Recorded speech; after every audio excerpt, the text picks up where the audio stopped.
बंधुओं, 10 लाक्षर महापर्व चल रहे हैं और 10 लाक्षर महापर्व में हम अंतिम चरण में पहुंचे हैं। क्षमा से लेकर शुरुआत हो गई थी, क्षमा में एंड हो जाएगा। उसके पूर्व 2 दिन पहले जैनाचार्य अकिंचन्य धर्म की व्याख्या कर रहे हैं।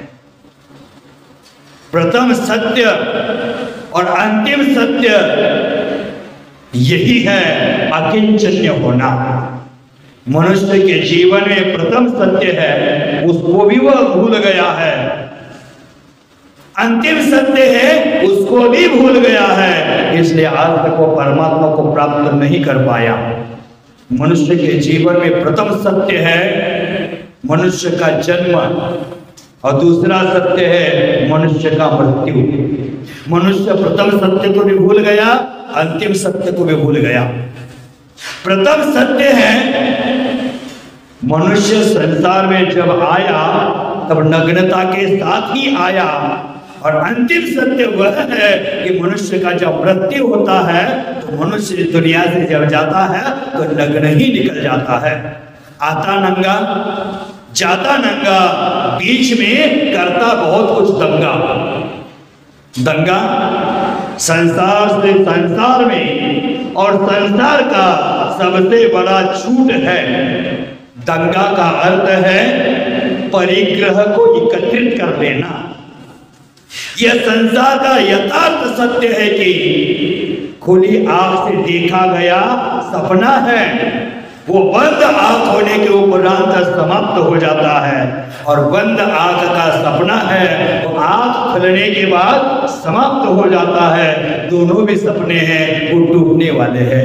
हमारा घर, हमारा मकान, हमारी स्त्री, हमारा पुत्र, हमारी गाड़ी, हमारा दुकान, हमारी फैक्ट्री, ये आंख बंद होने के बाद ये सपना टूटने वाला है, यही रहने वाला है। और रात में हम गहरी नींद में होते हैं, और रात की गहरी नींद में हम करोड़पति है, लेकिन प्रत्येक व्यक्ति करोड़पति बना ही सपना देखता है। प्रत्येक व्यक्ति लखपति बना स्वप्न देखता है, राजा बना स्वप्न देखता है। लेकिन जब आंख खुलती है तो सामने उसकी वही झोपड़ी होती है, वही कुटिया होती है। तो एक सपना आंख बंद होने के बाद टूटता है और दूसरा आंख खुलने के बाद टूट जाता है। भव्य बंधु, झूठ का संबंध है। वह व्यक्ति दंगे में आनंद मानता है, परिग्रह संग्रह करने में आनंद मानता है। कारण मनुष्य स्वयं के परमात्मा को पाने से वंचित रह चुका है। अनादिकाल से उसने परमात्मा का स्वरूप नहीं समझा है, इसलिए वो परिग्रह के पीछे पागल है। संसार में आत्मा के अतिरिक्त मेरा कुछ भी नहीं है, इसी भावना का नाम अकिंचन्य धर्म है।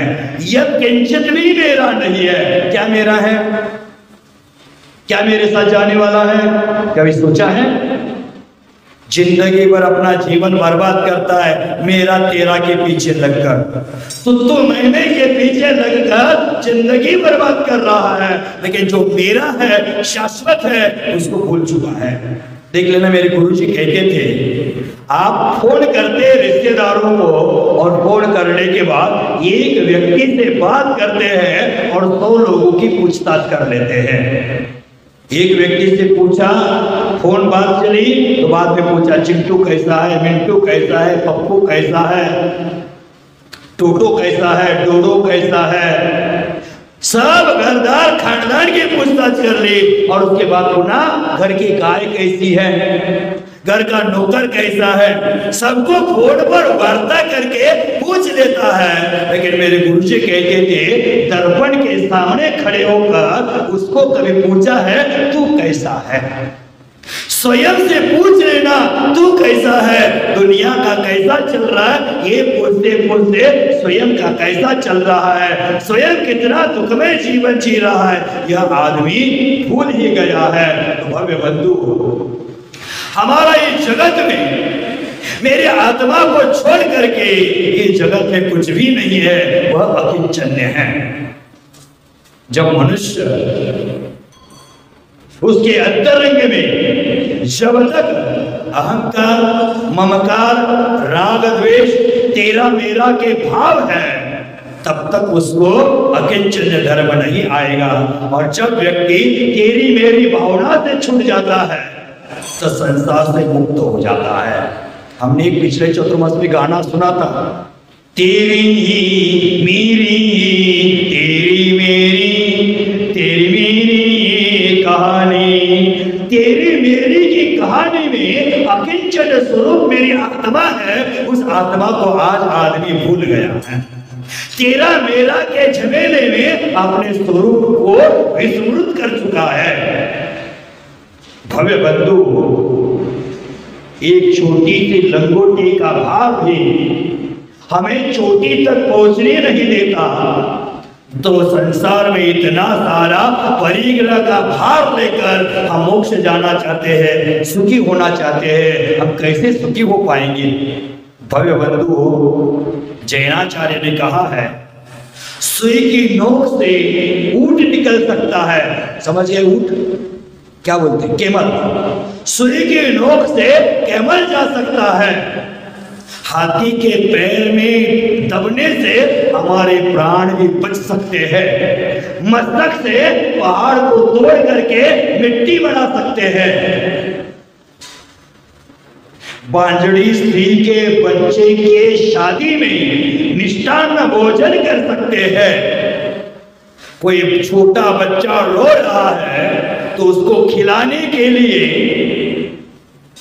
गधे के शिंग में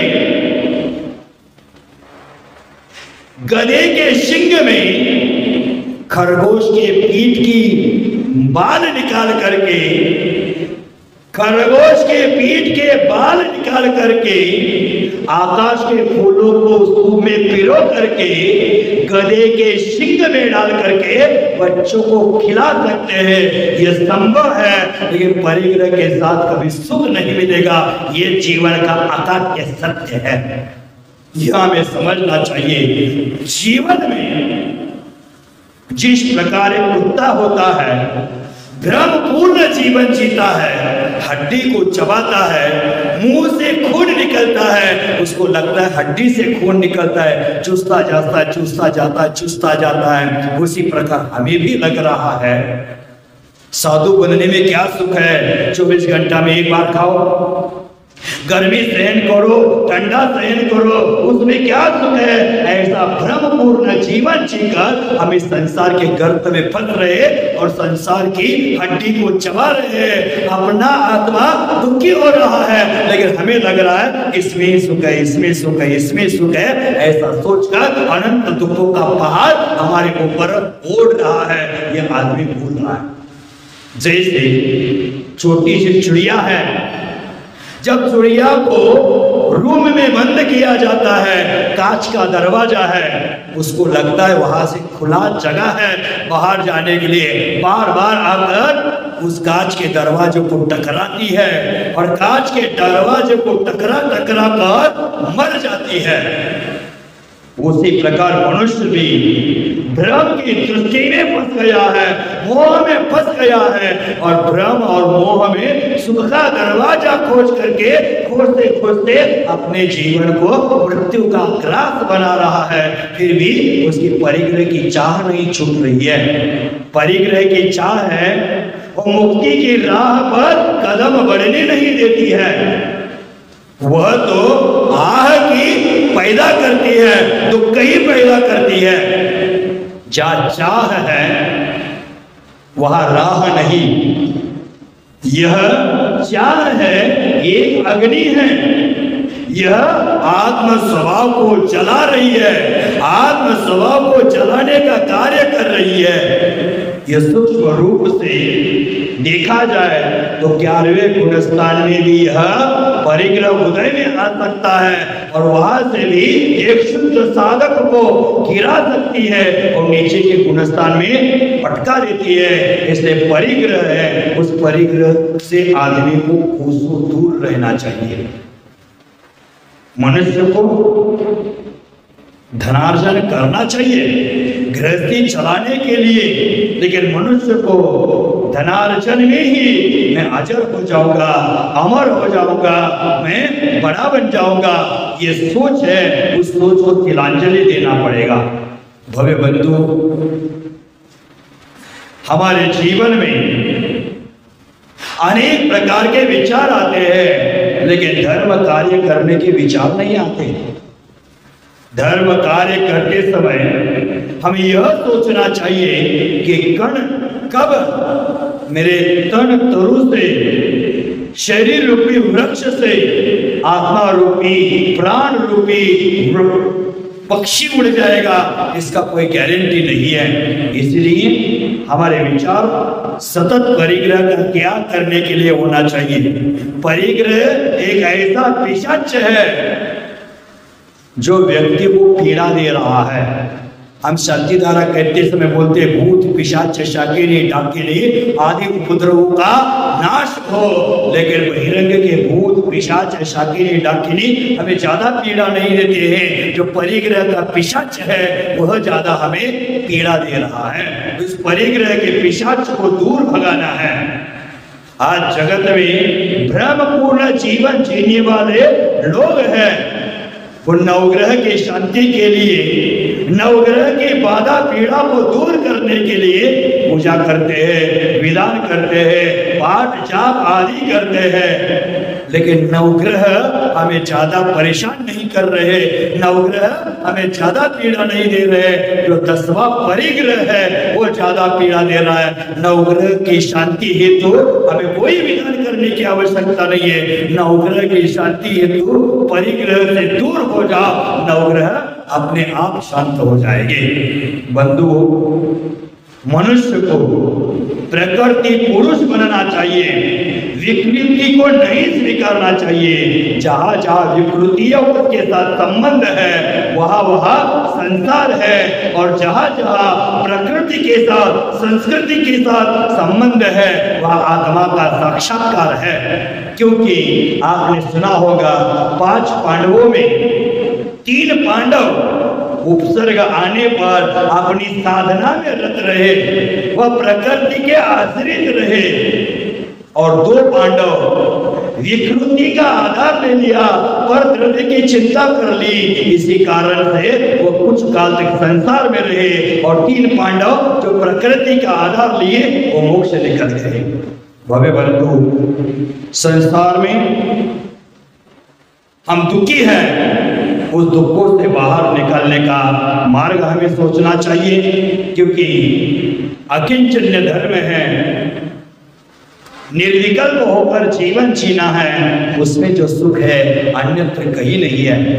जैनाचार्यों ने कहा है, न सुखम देवराजश्च न सुखम चक्रवर्तिनः यत् सुखम वीतरागश्च मुनेः एकांतवासितः।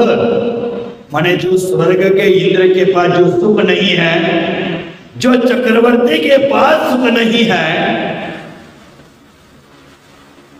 वह सुख वीतरागी साधु के पास है। जो साधु एकांत में निवास करता है, एकांत में रहकर अपनी आत्मा का अनुभव करता है, उस साधु को चक्रवर्ती से भी अधिक सुख है, स्वर्ग के इंद्र से भी अधिक सुख है उस वीतरागी अकिंचन्य योगी को। चक्रवर्ती के पास इतनी संपदा है लेकिन वह सुख नहीं। स्वर्ग का इंद्र है, भगवान के आज तक जितने भी भगवान हो गए उनके अलग अलग समोच्च लगा करके अपने वैभव का प्रदर्शन वह करता है, उतना वैभव है लेकिन उसमें उसको सुख नहीं है। वह सुख आचार्य भगवंतों ने कहा है एक अकिंचन योगी के पास होता है। देख लेना, हम हमारी बाह्य संपत्ति का गर्व करते हैं, लेकिन बाह्य संपत्ति का गर्व अच्छा नहीं, अंतरंग की संपत्ति को भुला देता है। उदाहरण एक देता हो, रुकता हो। मगध का सम्राट राजा शैनी एक बार जंगल विहार कर रहे थे और वहां उनको एक दिगंबर मुनिराज दिख लिए। मुनिराज दिखे और वह कहता है, भ्रमित होकर, और हमारे राज्य में इतने अभावग्रस्त लोग रहते हैं कि जिनको पहनने को कपड़ा भी नहीं मिल रहा है, ऐसे लोग रहते हैं। ऐसा सोच करके वो मगध सम्राट उस योगी के पास जाते हैं और वह कहते हैं, आपको ये अकिंचनता कैसे प्राप्त हो गई? आप इतने कंगाल कैसे हो गए कि आपको कपड़ा भी पहनने को नहीं मिल रहा है? आप अगर चाहें तो इस उम्र में नाना प्रकार के भोगों को भोग सकते थे, और आप ये क्या दशा बना ली है आपने? आपका शरीर इतना अच्छा है, आप बहुत कुछ कमा सकते हैं, लेकिन आपने अकिंचनता को क्यों प्राप्त कर लिया? चाहे तो मेरा राजकोष है, मेरा राजा है, वो आपको आमंत्रण देता है, आओ मेरे राजकोष में और जितना आपको चाहे लेकर निकल जाओ। राजकोष आपके लिए हमेशा खुला है। तब जाकर वो कहता है, मुनिराज कहते हैं, जो स्वयं अनाथ है, जो दूसरे की शरण में घूमा है, उसकी शरण में मैं क्यों जाऊं? आपको शरण देने वाला कोई नहीं है, तो आप मुझे क्या शरण देंगे? वो कहते हैं, योगी राज कहते हैं, मैं भी धन संपत्ति वाला था, एक दिन में बीमार हो गया, और बीमार हो गया उस समय घर परिवार वाले अगल बगल में बैठे हैं, लेकिन मेरी बीमारी का इलाज नहीं हो रहा। तो मैंने सोचा, इतने परिवार में मैं बैठा हूं, लेकिन मेरी बीमारी का दूर करने का सामर्थ्य इनमें नहीं है, तो ये मेरे किस काम के हैं? उस समय मैंने सोचा, अगर इस बीमारी से मैं बच जाऊंगा तो मैं दीक्षा ले लूंगा, और मैं बीमारी से बच गया और दीक्षा लेकर यहां आया। मैं आज तक स्वयं अनाथ था, दूसरे के सहारे जीवन जी रहा था, लेकिन अब मैं सनाथ हो गया। मैंने मेरी आत्मा का आधार ले लिया, स्वयं को नाथ का आधार ले लिया। दूसरे का सहारा कभी हमारे मोक्ष मार्ग में कारण नहीं होता है, इसलिए मैंने दूसरे का सहारा छोड़ा। भले आपको मैं अभावग्रस्त लग रहा हो, लेकिन मैं कैसा हूं इसका उदाहरण राजा को बताया। कहते हैं, धरती पर सोता हो, आसमान उड़ता हो। दिगंबर संत क्या होते हैं? धरती पर सोता हो, आसमान उड़ता हो, देह की माटी से अमृत निचोड़ता हो, देह की माटी से अमृत निचोड़ता हो। दुनिया की दौलत से कीमती है ये फकीरी, दुनिया के दौलत से कीमती है यह फकीरी, इसलिए वैभव से नहीं वीतराग से नाता जोड़ता हो, इसलिए राग से नहीं वैराग्य से नाता जोड़ता हो। बंधु, अकिंचन धर्म हमें यही कहता है कि वैराग्य से नाता जोड़ दो। आपका जो भ्रमपूर्ण धर्म है उसको त्याग दो, क्योंकि हम मंदिर जी में आकर भावना भाते हैं, जहां देह अपनी नहीं, बोलो बोलो, जहां देह अपनी नहीं तहां न अपना कोई, घर संपत्ति पर प्रकट है, पर है परिजन लोय। सही में ये भावना अकिंचन धर्म के लिए कही है। जहां शरीर ही अपना नहीं है, वह अपना दूसरा रिश्तेदार कौन हो सकता है? ये धन संपत्ति हमारी कैसी हो सकती है? ये दुकान हमारा कैसे हो सकता है? ये घर संपत्ति पर प्रकट है, ये सब पर वस्तुएं है, और पर में अपना कभी सुख नहीं है। परिजन पर है, रिश्तेदार पर है, ये शरीर पर है। मेरा आत्मा ही स्वयं आत्मा अपना है। उस आत्मा की आराधना करो, उस आत्मा की आराधना करने के बाद ही हमारी आत्मा का कल्याण हो जाएगा। हमारे जीवन में पदार्थ से परमार्थ की यात्रा कभी शुरू नहीं होती है। परमार्थ की यात्रा करने के लिए अकिन्य चन्य धर्म की आराधना करनी पड़ती है, और अकिन्य चन्य धर्म की आराधना करता है वही एक दिन परमात्मा बन जाता है। आप सभी लोग परमात्मा बने, ये मंगल भावना के साथ आज की लंबी चर्चा को यही रूप देता हूँ। जय महावीर।